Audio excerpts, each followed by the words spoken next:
I have a Texas style seitan brisket with a super delicious sticky sweet barbecue sauce. It is so good. Serving it up Texas style with some raw onions, some pickles, and some Texas toast here. You do not want to miss it. Stay tuned.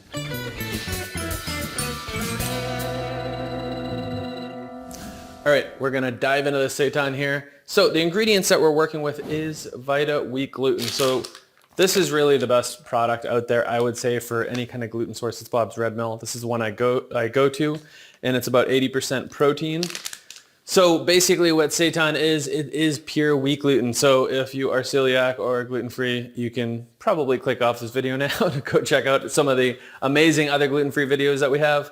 If you love gluten like myself, being gluten-free and tolerant, stay tuned. We're gonna get into some awesome recipe here. So we have a gluten flour. So this is the gluten flour. All it is basically pure gluten. All right. So old school way of making seitan is you basically take whole wheat flour. You would make a dough, and then under a running stream of water, you're basically kneading that dough under a running stream of water. So you're washing away the bran and you're washing away the germ. So you're left with just the gluten itself. Okay.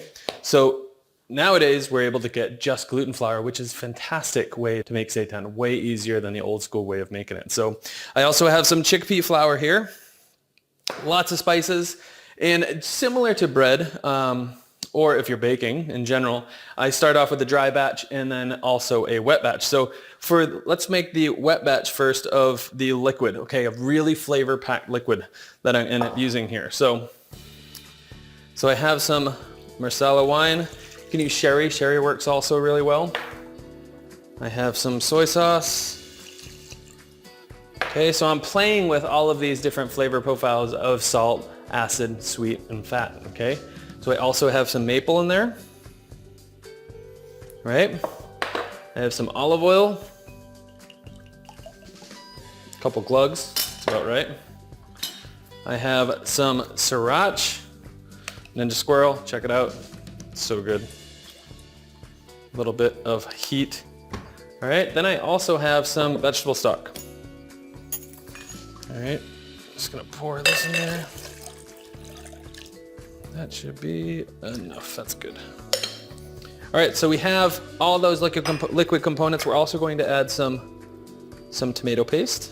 You can also use ketchup if you want. If you use ketchup, you would use a little bit less sweetener in there. All right, grab the smallest whisk you can find. I'm just kidding. Let's just whisk that up. Let's mix that up really well. So this is going to be the liquid that actually mix into the dry batch, and this is also going to be the braising liquid. So you want to make sure that you make enough liquid to add to the dry batch and to cover the pan when it comes to braising, which we'll talk about in a little bit here. Okay, gonna whisk that all up. So again, using recipes as formulas, working with a lot of flavorful ingredients there, the wine being the acid, the sweetener being the maple, the soy being the salt, and obviously the olive oil being the fat, is a great combination to start with. So we're gonna set that wet batch aside, and let's now work with the dry batch. This is where we're gonna mix everything together.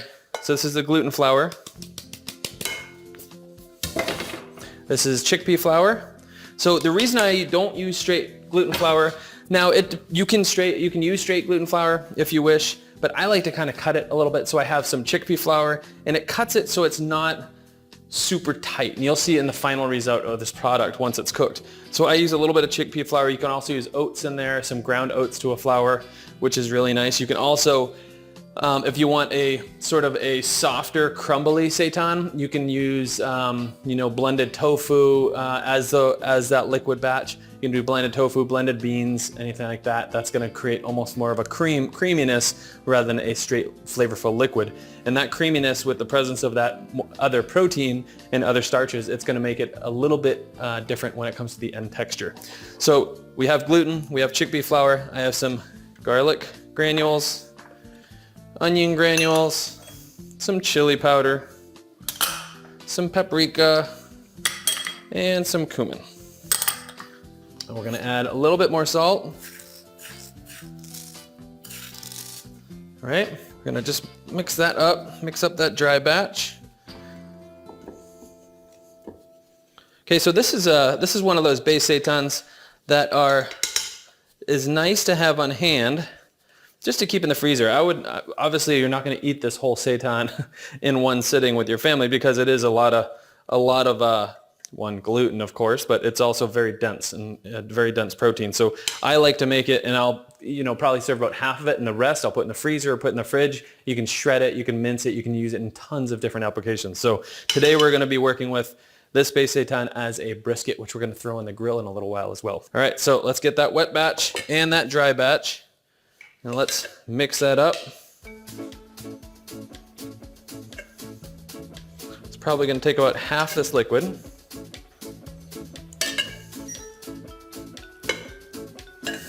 All right, so when it comes to the cooking process of seitan, there's a couple ways to do it. All right, the old school method, when I started making seitan many years ago, I was doing the old school method, as I mentioned, with just rinsing wheat flour, so all the bran and all the germ washes away, and so you're left with the straight protein.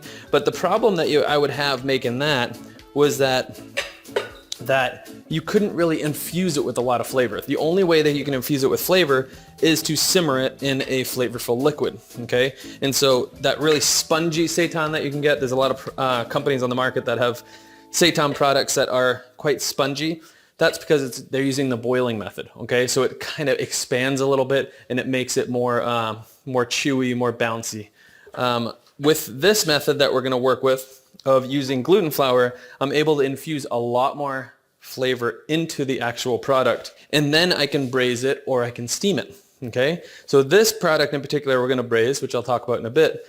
But another way to cook it besides the boiling method, as I just mentioned, is to steam it. So you can bake it. So basically, because it's gluten, it wants to expand when it comes to heat, right?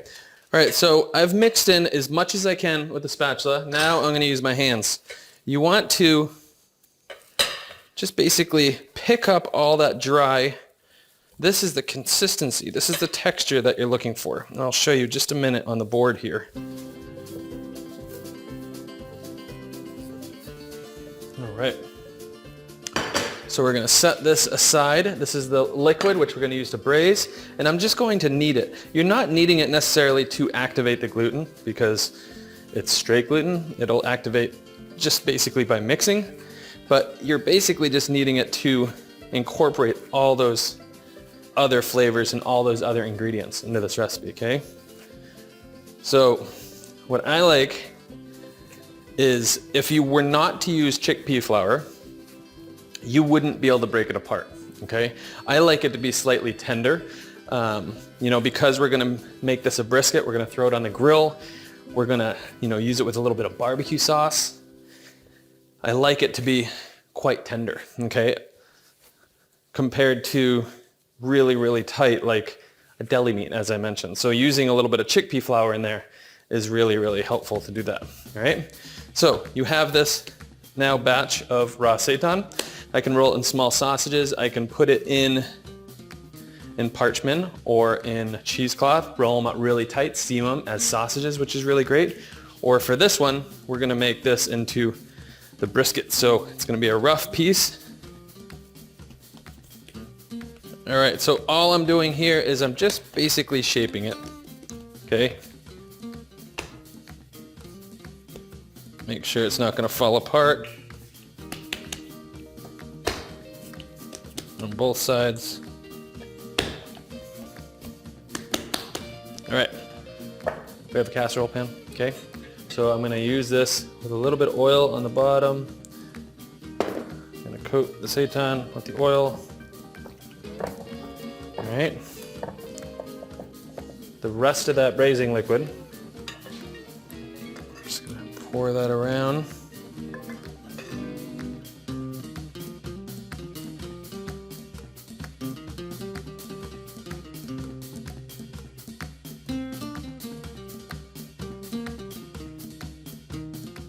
Okay, so I'm gonna put this in the oven for 20 to 25 minutes and then I'll check back.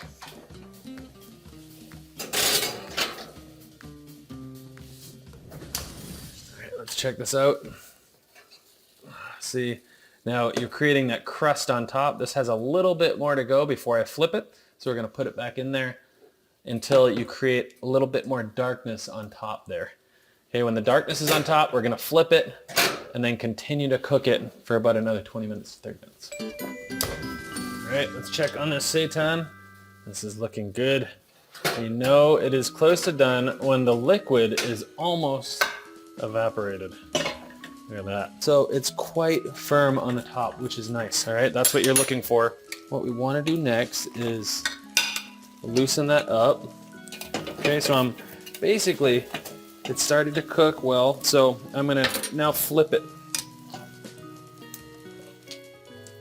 Look at that, that is looking good. That is looking good. So I'm gonna use a little bit of that liquid that's left. I'm just making sure that's covered here.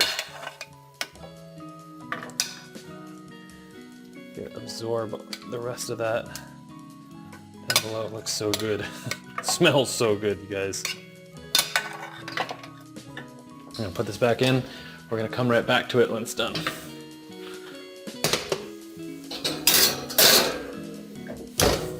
All right, that seitan should be done. Let's pull that out of the oven. Yes, smells so good. All that liquid that we added to that has been evaporated. It's thickened up for a little bit of glaze on there. This is good to go. All right, so you can see this is tightened up so much from when we first put it in the oven. You can see it is so nice. The smell is incredible. The liquid has all really evaporated, and you know, the sugars have caramelized to create this amazing sweet and smoky glaze on there. So this on its own is such a versatile product. You can slice it, you can put it in a sandwich, you can grind it up, you can put it as a ground beef, which is quite nice. What we're gonna do here is we're gonna glaze it, we're gonna coat it in this amazing, wicked good barbecue sauce, throw it on the grill, char it up, and we're gonna have a seitan brisket feast.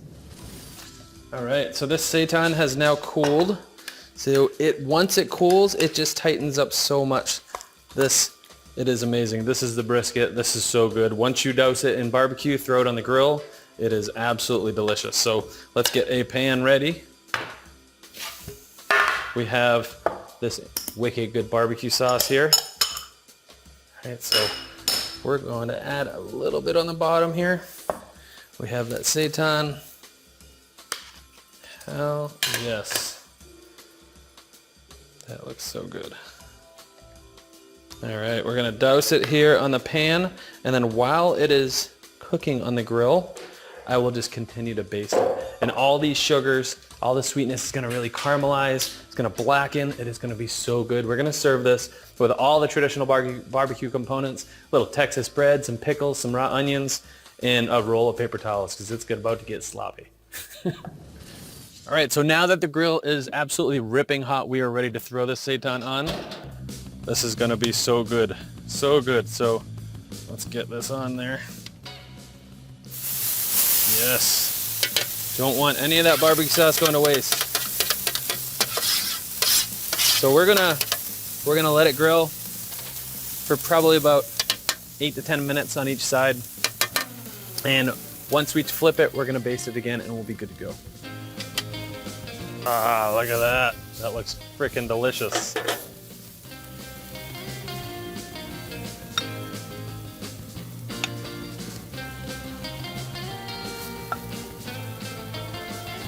This is gonna be fucking, how can this not be fucking delicious? Unless you will die if you eat it.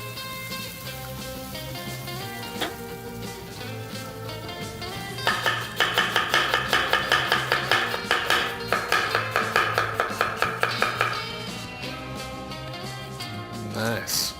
All right, this is ready to go.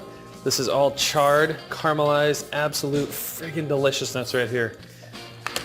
All right, so you can see that char is all flavor, right? And all those little crispy bits that make barbecue what it is, absolutely delicious. We're gonna slice this up. We're gonna serve it with some nice Texas toast, a little bit of buttered bread, a little bit of raw onions, some pickles, some extra barbecue sauce, and like I said, tons of paper towels.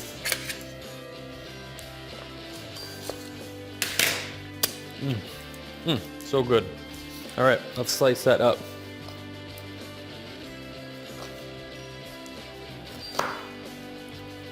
Oh, and that crunch of that char is delicious. All flavor right there.